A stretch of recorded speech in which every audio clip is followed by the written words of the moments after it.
आचार्य मानतुंग स्वामी की उस अमर कीर्ति का रसपान कर रहे थे और हम क्रमशः बढ़ते हुए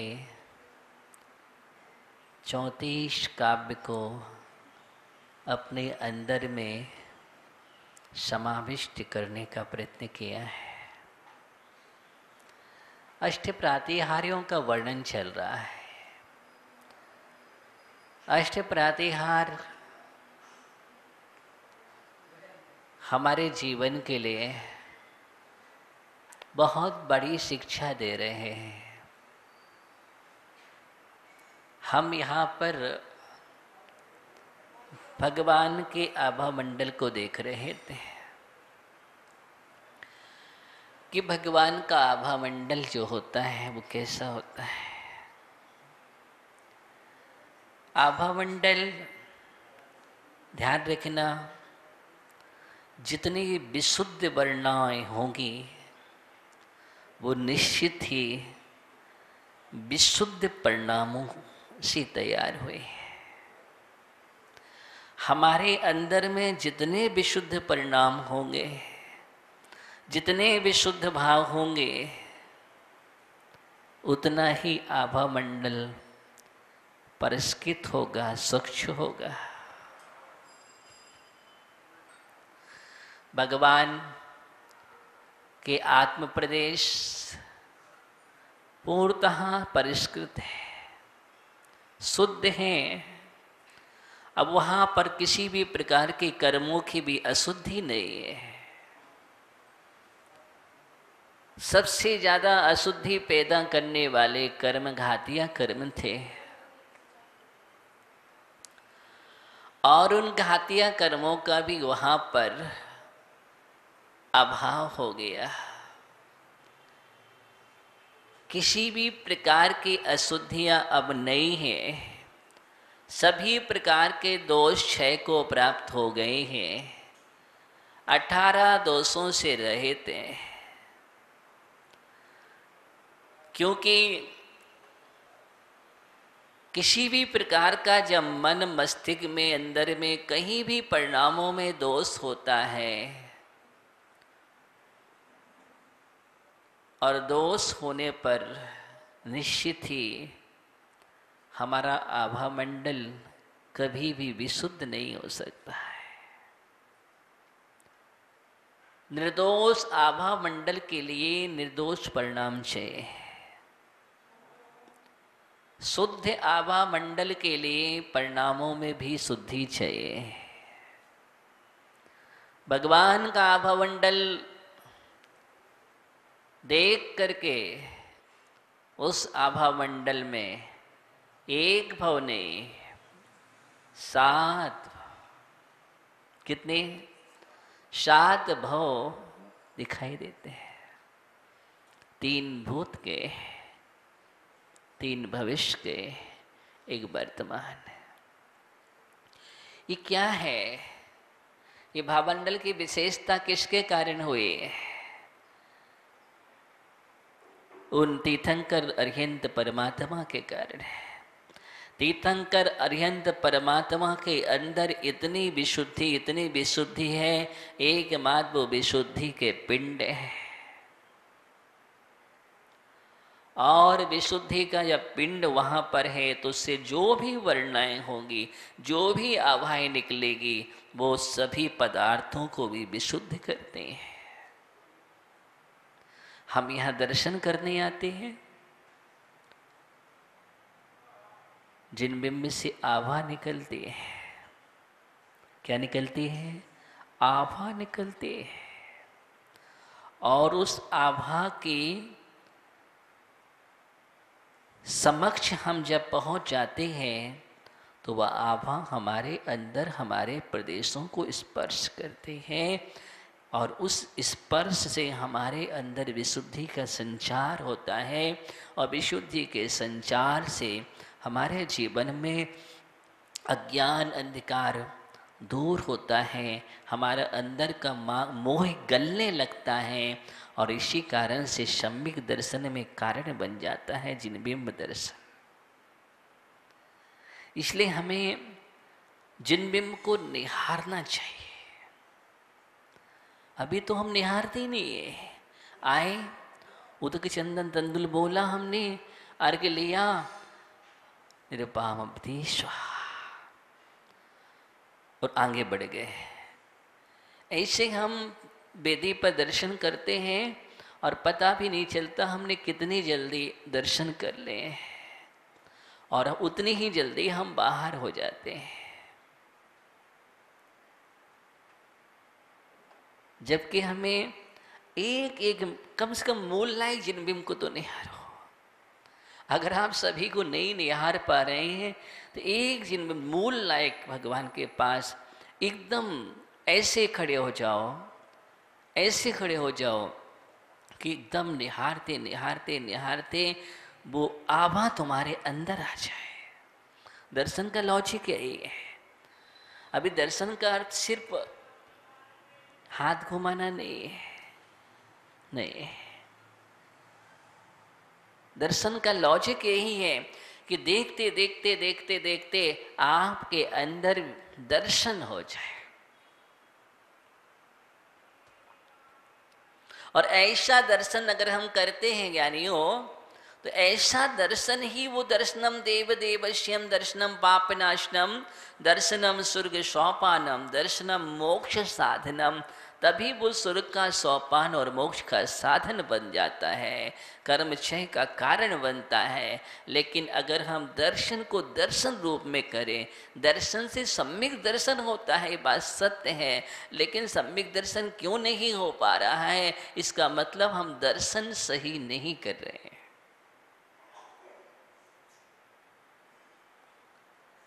दर्शन तो वो है कि जब भगवान के सामने हम जाते हैं तो सिर्फ वीतरागता दिखाई देती है, और एक वीतरागता को हम अवलोकन करते हैं, देख रहे हैं, और वो वीतरागता हमारे अंदर समाविष्ट हो रही है, वो जिन बिंब हमारे हृदय में पहुंच रहा है। यही कारण है कि भक्त कहीं भी आँख खोलता है तो उस जिन बिंब को हर जगह पाता है। मूर्त हृदय में बस जाना चाहिए। कहाँ? हृदय में मूर्त बस जाना चाहिए। हृदय में अगर मूर्त बस गई है प्रभु के, तो समझ लेना सम्यक दर्शन कभी भी हो जाएगा। और प्रभु की मूर्त नहीं तो भी सम्यक दर्शन होने वाला नहीं। ऐसा दर्शन करो, तभी दर्शन का फल मिलता है। इसलिए तो जिन बिंब इतना मनोज्ञ होना चाहिए, जिन बिंब भी इतना मनोज्ञ होना चाहिए, वितराग मुद्रा होना चाहिए, आकर्षक होना चाहिए, ताकि हम उसको निहारते निहारते निहारते निहारते हमारे हृदय में वास कर जाए। ध्यान देना, ऐसा ही जिन बिंब में वासपुज भगवान को निहारो, देखो क्या आभा है। एकदम देखने की आदत डालो। अभी हम देखते क्या है, पूजन भी करना तो हम कहीं भी बैठ के पूजन कर रहे हैं। अर्घ चढ़ रहा है, ड्यूटी होना चाहिए, क्रिया होना चाहिए, कैसे भी हो बात कर रहे हैं तो भी पूजन चल रहे हैं। बीच में और काम भी आ जाते हैं, उन कामों को भी हम कर लेते हैं, पूजन चल रहे हैं। न उसका फल न इसका फल, किसी का फल नहीं मिलता, दोनों की अवज्ञा, दोनों की अवज्ञा हो रही है। क्यों? वीतराग भगवान का उपदेश क्या है? कई लोग उपदेश चल रहा है उसमें भी दूसरा उद्देश्य लेकर के बैठे हैं, जबकि इतना बड़ा शास्त्र उपदेश है, उससे बड़ा क्या होता है? कितनी कर्मों की निर्जरा होती है। 5 प्रकार के स्वाध्याय में 5वां स्वाध्याय, जब 4 स्वाध्याय पार करते हैं तब वो 5वां स्वाध्याय मिलता है। और स्वाध्याय परमम तपः और परम निर्जरा का साधन, संबर का साधन है ये। ध्यान रखना, कहीं न कहीं हम लोग इस रहस्य को नहीं समझते हैं। इसे जिनवाणी की सभा जब जब भी चलती है, स्वाध्याय चलता है, एकदम एकाग्रचित होकर के सुनो। लाखों काम नहीं, करोड़ों कार्य छोड़ करके भी तत्व देशना सुनना चाहिए। करोड़ों कार्य छोड़ करके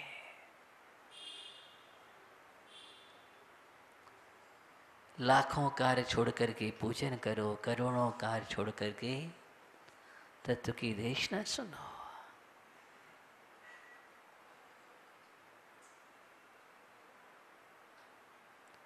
बहुत बड़ा प्रभाव होता है इसका। अंदर में एक बाग भी जिनवाणी का अंदर में चला गया तो देखो हमारे जीवन में क्या परिवर्तन ला दे। क्योंकि जिनवाणी की देशना जो हम सुनते हैं वो प्रदेशों में पहुंचती है, और प्रदेशों में जब बास कर जाती है तो वो शब्द, वो जिनवाणी का वाक्य हमारे जीवन में कब कहाँ परिवर्तन ला दे, किस भाव में सम्यक दर्शन का कारण बन जाए। देशना लब्धि है ना। कौन सी लब्धि है? देशना लब्धि। ऐसे देशना लब्धि कार्य करती है। शास्त्रों में हम पढ़ते हैं ऐसे ही काम करती है। निसर्ग सम्यक दर्शन हो जाता है। कैसे होता है? कैसे होता है? निसर्ग सम्यक दर्शन पूर्व भाव की देशना ही कार्य करते हैं। जो पूर्व भाव में हमने देशना सुनी है और वो देशना हमारे लिए साधनभूत बन जाती है और हमें सम्यक दर्शन हो जाता है बिना उपदेश के भी। उस भाव में उसने उपदेश नहीं सुना, लेकिन पूर्व का उपदेश निसर्ग से पूर्व का कारण बनता है। पूर्व की अपेक्षा अधिगमज है, वर्तमान की अपेक्षा लगाएंगे तो निसर्गज है। तत्वसुद्ध में पढ़ा ना, 2 प्रकार का सम्यक दर्शन उत्पन्न होता है। उत्पत्ति की अपेक्षा से तन निसर्गाद अधिगमाद्वा, तन निसर्गाद अधिगमाद्वा, वह सम्यक दर्शन 2 प्रकार से उत्पन्न होता है, एक निसर्ग से और एक अधिगम से। निसर्ग माने स्वभाव से, अधिगम माने परोपदेश पूर्वक। कभी आप सोचना, मैं आज निसर्ग की बात कर रहा हूँ कि निसर्ग सम्यक दर्शन कैसे होता है, उसी की मैं चर्चा कर रहा हूँ, आपसे वही बात बतला रहा हूँ। ऐसे होता है, आप भगवान के दर्शन कर रहे हैं, दर्शन करते करते करते करते आपके अंदर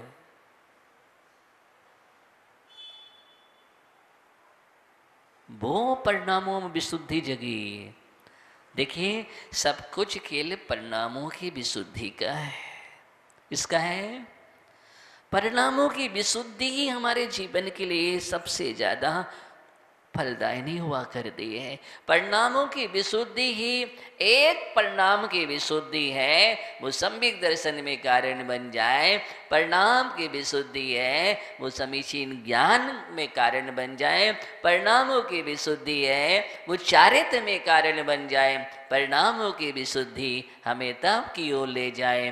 परिणामों की विशुद्धि हमें तत्वोपलब्धि करा दें। परिणामों की विशुद्धि हमारे जीवन में अंतश्चेतना को जागृत कर दें, हमें अंतर्मुखी करा दें। ये परिणामों की विशुद्धि का खेल है। हमारे अंदर पाप कर्मों की चपड़ा में साधन बन जाती है परिणामों की विशुद्धि।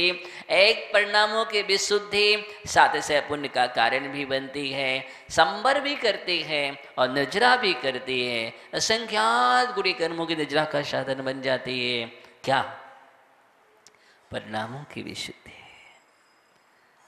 इसलिए अपने जीवन में सबसे ज्यादा परिणामों को विशुद्ध करो, उसी को करना है। हम मंदिर आते हैं किस लिए?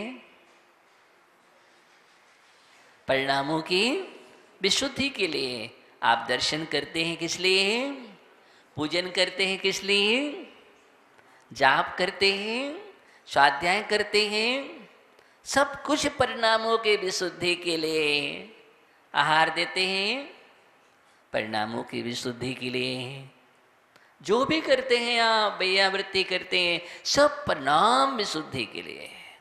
इसलिए हम पढ़ते हैं ना, बोधि समाधि परिणाम शुद्धि स्वात्मोपलब्धि